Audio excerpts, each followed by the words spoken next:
আমরা আজকে এখানে উপস্থিত হওয়ার একটাই কারণ, 2022 সালে মার্চ মাসের পরে যে ফায়ার সার্ভিসের রিক্রুটমেন্ট নোটিশ জারি হয়েছিল এবং দফায় দফায় যে ফিজিক্যাল 8টা ডিস্ট্রিক্ট ওয়াইজ ক্লিয়ার হয়েছে, ওই শোনেই আমরা ক্লিয়ার করছি এবং 2023 সালে 8ই জানুয়ারি আমরা রিটেন এক্সাম ক্লিয়ার করছি বা রিটেন এক্সাম দিচ্ছি। দেওয়ার পরে আজকে 2025 জুলাই মাসে মেবি 11 তারিখ আজকে চলে, তাহলে 2023 সালে 8ই জানুয়ারি আমরা রিটেন দিছি। রিটেনের কোনো রেজাল্ট দেওয়া হয়েছে না।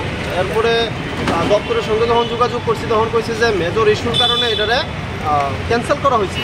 এবার ক্যান্সেল করার পরে দ্বিতীয়বার আরেকটা চান্স নেওয়া হয়েছে যে দ্বিতীয়বার আবার এক্সাম দিব এবং এটা দপ্তরের উপরে যে এফআরবিটির উপরে একটা দায়িত্ব দেওয়া হয়েছে। তাহলে আমরা যখন ডিরেক্টরের সঙ্গে দেখা করতে যাই, ডিরেক্টর স্যারে নিজের দায়িত্বটা বা নিজের যে ইয়েটা আছে এটা সম্পূর্ণ করে দিতেছে যে এফআরবিটির কাছে, যে এফআরবিটি যদি চায় যে 1 মাসের মধ্যে কমপ্লিট করতে করুক, আমরা আমাদের যে যাবতীয় করণীয় হয়তো বা টাকার দিক দিয়ে হোক বা যা যা সরঞ্জাম প্রয়োজন সম্পূর্ণ সব কিছু দিতে আমরা রাজি। আমরা 1 উইকের মধ্যে তারা কমপ্লিট করে দিব সব কিছু, এমনও কথা কইছে আমাদের সঙ্গে। তাহলে 1 উইকের মধ্যে কমপ্লিট করতে হলে যদি তাদের কোনো অসুবিধা না হয় তাহলে এফআরবিটি কেন এমন করে অসুবিধা হচ্ছে, আমরা এই জিনিসটা জানতে চাই। আমরা আমাদের যেই মাননীয় মুখ্যমন্ত্রী রয়েছেন ওনার কাছে আমাদের রিকোয়েস্ট যে আপনি সদুত্তর দিন বা সদুত্তর একটু নজরদারি দেন যে এই বিষয়টা নিয়ে সেটা প্রত্যেকটি বার আমরা এখানে এসে উপস্থিত হই আর বারবার আমরা শুধু মুখ্যমন্ত্রীর কাছে রিকোয়েস্ট করি যে আমাদের এই ফায়ার সার্ভিসের রিক্রুটমেন্টটা তাড়াতাড়ি করুন, কিন্তু আমরা কোনো ভালো দিক দেখতে পাচ্ছি না যে হ্যাঁ এটা কমপ্লিট হবে বা হচ্ছে, এরকম কোনো কিছু দেখতে পাচ্ছি। আজকে 3 বছর হয়ে গেছে যে একটা ফায়ার সার্ভিসের রিক্রুটমেন্ট কমপ্লিট হতে, তাহলে আমরা দেখছি যে ত্রিপুরা রাজ্যের মধ্যে একটা হিস্ট্রিক্যাল ব্যাপার হয়ে গেছে যে ফায়ার সার্ভিস বিষয় নিয়ে সেটা যে একটা 3 বছর যাবৎ ঝুলন্ত রয়েছে, যে ধীরগতিতে কচ্ছপ যেভাবে চলে সেইভাবে আমাদের ফায়ার সার্ভিসটার প্রচেষ্টা চলতেছে। তাহলে অন্যান্য যে কমপ্লিট যে কোনো ডিপার্টমেন্ট বলুক সব কিছুই ঠিকভাবে চলছে এবং ঠিকভাবে হচ্ছে। আদার্স কিছু কিছু জিনিস রয়েছে, যেমন জেল পুলিশ রয়েছে, হয়তো বা আরও অন্যান্য দপ্তর রয়েছে, সেটা আমি বলতে চাই না। আমাদের যে রাজ্যে কিছুদিন আগে মিহিরলাল দেবনাথের একটা স্পট ডেট হয়েছে বা 5 ঘন্টা পরে ডেট হয়েছে, সবাই দেখেছেন কেমন একটা অবস্থা হয়েছে, 5 ঘন্টা ধরে রেস্কিউ হয়নি। তাহলে ওইখানে কি কর্মী স্বল্পতা, একটাই জিনিস, কর্মী স্বল্পতার কারণেই এরকম অবস্থা। শিফটিং ডিউটি দিচ্ছে, 3 শিফটিংয়ে একই পার্সন 3টা শিফটিং করছে, তাহলে ওই ব্যক্তিটা কীভাবে গিয়ে সেটা আরেকটা রেস্কিউ করবে? আমাদের জেনারেল নলেজ থাকা দরকার ওই বিষয়টা নিয়ে, সেটা যে সাধারণ মানুষ যারা পরিশ্রম করে, একটা শিফটিংয়ে পরিশ্রম করে, তাকে দ্বিতীয় শিফটিং করানো হচ্ছে এবং ওই উইদিন ঘন্টার মধ্যে একটা অ্যাক্সিডেন্ট হয়েছে, ওই পরিশ্রমের সময় হয়তো বা ডিউটি করার সময় ওইখানে গিয়ে সে কীভাবে আরেকটা রেস্কিউ করবে সেটা নলেজে থাকা দরকার।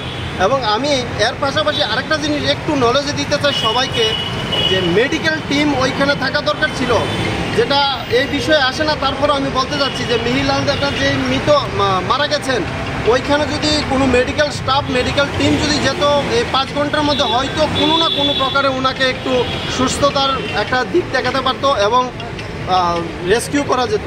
আচ্ছা যাই হোক, সেটা হচ্ছে আলাদা বিষয়, কিন্তু আমরা যা দেখতে পাচ্ছি যে আমাদের এই রাজ্যে আজকে 3 বছর ধরে এই ফায়ার সার্ভিসের প্রসেস ঝুলে রয়েছে। তাহলে আমরা যারা বেকার রয়েছি তারা কতদিন আর এই বেকারত্বের জীবন বাস করব, কতদিন এই রাস্তায় এসে প্রটেস্ট করব, কতদিন রাস্তার মধ্যে এবং ডিরেক্টর স্যারের সঙ্গে দেখা করব, তাদের সময় নষ্ট করব, আমাদের সময় নষ্ট করব। আমরা এফআরবিটির কাছে যাব, এফআরবিটির চেয়ারম্যানের সঙ্গে কথা বলবো। দফায় দফায় দেখা গেছে যে 3 থেকে 4 বার একটি দপ্তরের বা একটি যে এফআরবিটির চেয়ারম্যান পরিবর্তন হয়েছে এবং আমাদের যে পেছনে রয়েছে ফায়ার সার্ভিসের যে ডিরেক্টর চেঞ্জ হয়েছে দফায় দফায় 3 বার। তাহলে 3টি বার আমাদের 3টা ডিরেক্টর পেয়েছি, কারোর মাধ্যমে আমরা পাইনি যে কারোর হাত ধরে যে ওই যে খামের মধ্যে সই করে যেই 329 জন ক্যান্ডিডেট চাকরি পাবে তাদের সুবর্ণ সুযোগ করে দেওয়ার কেউ করেনি। হয়তো কোনো না কোনো ব্যাপার রয়েছে, তাহলে আমরা তো সেটা চাই না। আমরা চাই আমাদের যেই 329 জনের যেই চাকরির ব্যাপারটা রয়েছে বা ক্যান্ডিডেট রয়েছে সেটা অতিরম্বে পূর্ণ করে আমাদের যেই বেকারত্বের জীবনটা রয়েছে সেটা দূর করুক। আমরা চাই না বারবার এখানে এসে ঝামেলা করতে, আমরা চাই না বারবার এসে কারোর সময় নষ্ট করতে, আমরা চাই না কোনো ডিরেক্টরের সময় নষ্ট করতে। আমরা আমাদের জীবনটাকে একদম ভালোভাবে ফ্লুয়েন্টলি চালাতে চাই। আজকে যে গেছেন কি কইছে?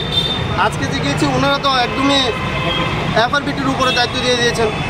ওনারা বলছে যে আমরা তো সম্পূর্ণ বলে দিয়েছি তাদের কাছে যে তারা যত মানে উইদিন 1 উইকের মধ্যে যদি তারা চায় যে এইখানে যা যা করণীয় তারা সব সরঞ্জাম তারা রেডি করে দেবে। তাহলে কার দেরি হচ্ছে?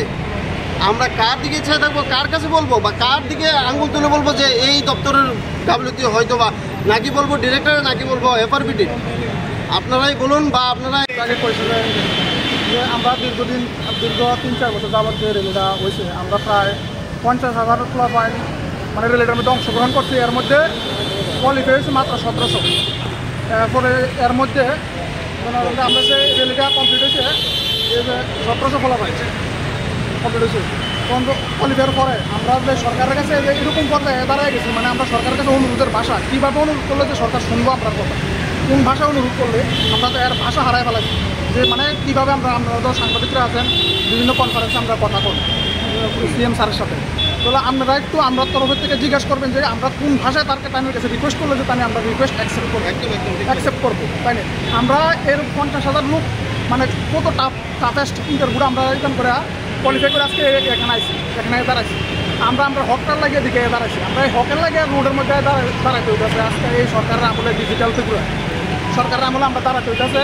তো আমার কাছে আমার একটা অনুরোধ থাকবে আপনার কাছে যে আপনারা তাহলে সিএম স্যারকে জিজ্ঞেস করবেন যে মানে আমরা কী ভাষায় তাদের কাছে যে অনুরোধ করলে তাই আপনাদের অনুরোধটা রাখবে বা এফআরবিটি আমাদের অনুরোধটা রাখবে। তো আমার এতটুকু বক্তব্য আমরা একটু